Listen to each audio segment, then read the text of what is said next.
Hello everyone, welcome back to my channel Prashant Jangda. Today we will read Class 8 It So Happened book chapter number 6 The Fight.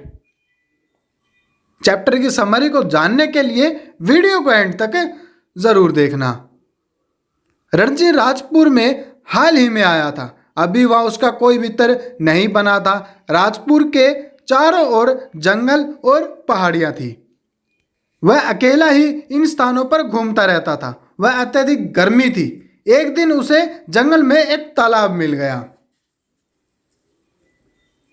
इस तालाब में स्वच्छ पानी था। यह चट्टानों के एक समूह से आ रहा था। मानसून में पानी बड़ी मात्रा में आता था। गर्मी में बहाव कम हो जाता था। फिर भी राजस्थान के रेगिस्तानी तालाबों की भांति यह कभी भी सूखता नहीं था।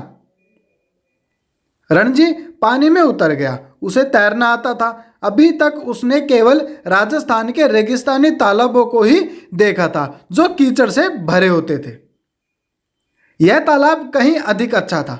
उसके शरीर पर चर्बी नहीं थी। धूप से चमकते पानी में वह भी चमक रहा था। अगले दिन रणजी फिर आया। पानी की ठंडक में उसने खूब आनंद लिया। 1 घंटा बाद वह चिकनी चट्टानों पर लेटा आराम कर रहा था। उसी समय उसने देखा कि एक लड़का उसकी ओर शत्रु भाव से घूर रहा था।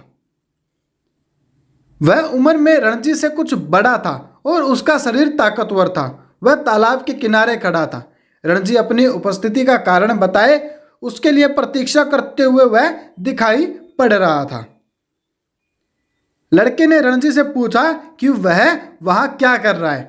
रणजी मित्रता का व्यवहार करना चाहता था, अतः उसने दूसरे लड़के की आक्रामकता को नजरअंदाज कर दिया। उसने उसे आनंद को बांटने की दावत दी। दूसरे लड़के को यह बात पसंद नहीं आई। वह रणजी के ओर पास आ गया और रणजी चट्टान पर बैठा हुआ था। वह बोला, मैं पंजाबी हूं और मुझे गांव वालों से बात करना पसंद नहीं है। रणजी ने कहा कि वह राजपूत है, कोई गांव वाला नहीं। पंजाबी ने रणजी को डराकर भगाने का पूरा प्रयत्न किया। जब रणजी नहीं भागा तो उसने चेतावनी दी कि वह उसे पीटेगा। अब रणजी ने जोश से अपने राजपूत होने का दावा किया। दूसरे लड़के ने अपने पंजाबी होने का दावा किया।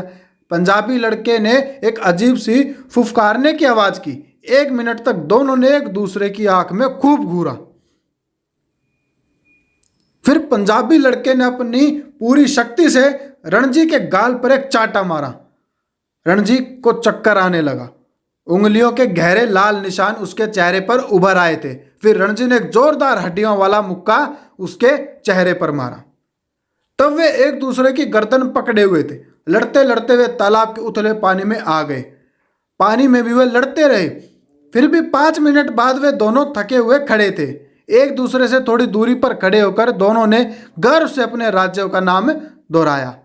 तभी पंजाबी लड़के के मन में एक प्रेरणा जागी। उसने प्रस्ताव किया कि यह लड़ाई अगले दिन चलती रहे। रणजी मान गया। तब वे अलग अलग रास्तों से जंगल से चले गए।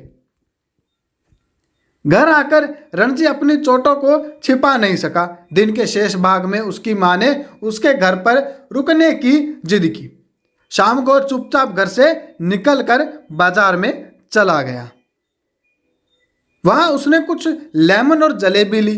जब वह इसे ले चुका तो उसने पंजाबी लड़के को सड़क पर उस तरफ आते देखा। दोनों ने एक दूसरे को देखकर मुंह बना लिया। अगले दिन रणजी अनिच्छापूर्वक ताल पर पहुंचा। वह कमजोरी अनुभव कर रहा था और जान गया कि अगली लड़ाई में वह हार जाएगा। फिर भी वह चुनौती से कैसे भाग सकता था। जब तक झगड़ा चल रहा था ताल पर उसका अधिकार बना हुआ था। उसने पंजाबी लड़कों को ताल के दूसरी ओर चट्टाने पर बैठने देखा। रणजी को देखकर उसने जोर से चुनौती दी। उसने रणजी से कहा कि उसके किनारे पर आकर उससे लड़े। अब रणजी ने उससे उसकी तरफ आने को कहा। पंजाबी लड़के ने मजाक उड़ाया। उसने कहा कि रणजी तैरकर वह तालाब पार नहीं कर सकता था। रणजी ने सीधे पानी में गोता लगाया। बिना छपाक की आवाज के वह दूसरे किनारे पर पानी के ऊपर आ गया। हैरानी से पंजाबी लड़के का मुंह खुला का खुला रह गया था। हैरानी से पंजाबी लड़का बोला कि उसने इतनी अच्छी डुबकी कैसे लगाई। उसने रणजी से पूछा कि क्या वह उसे डुबकी लगाना सिखा देगा। रणजी ने उसे डुबकी लगाने का तरीका बताया। पंजाबी लड़के ने पानी में छलांग लगाई और पेट के बल लेट गया। शोर हुआ जिसके कारण पक्षी पेड़ों से चीखते हुए उड़ गए। रणजी खूब हंसा। पंजाबी लड़का वेल मछली की तरह पानी उगलता हुआ तालाब से बाहर आया। फिर उसे सिखाने के लिए रणजी ने एक और शानदार डुबकी लगाई। कुछ देर तक यह चलता रहा।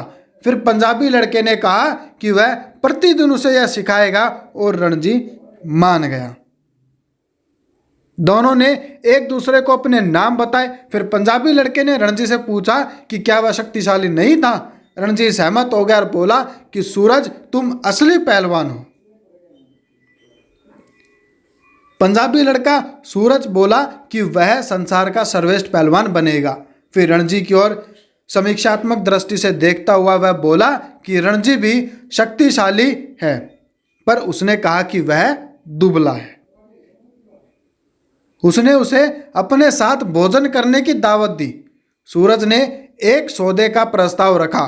अगर वह उसे गोता लगाना मतलब डुबकी लगाना सिखाएगा तो वह रणजी को पहलवान भी बना देगा। एक बार फिर रणजी मान गया। यह हमारा तालाब है, सूरज बोला। हमारी आज्ञा के बिना कोई दूसरा यहाँ नहीं आ सकता है।